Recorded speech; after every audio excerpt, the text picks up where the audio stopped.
this is Surbi from Digification. Let's see how you can grant access to Google Tag Manager.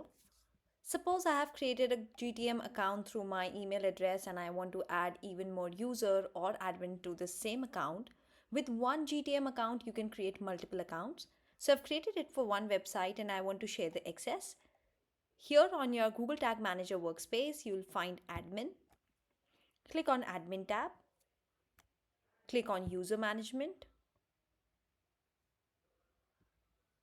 And here I can add more admins to it. Plus, add user, add the email address. It has to be more of your Gmail address.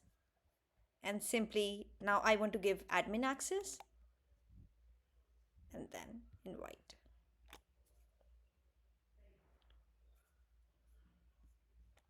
And this invitation will go in email once they approve it, and there'll be an admin access here as well.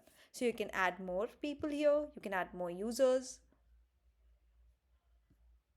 Here you have both these access, one is admin, one is user. So if you want to add somebody just as a user, just to check the basic information around the account, you add them as user.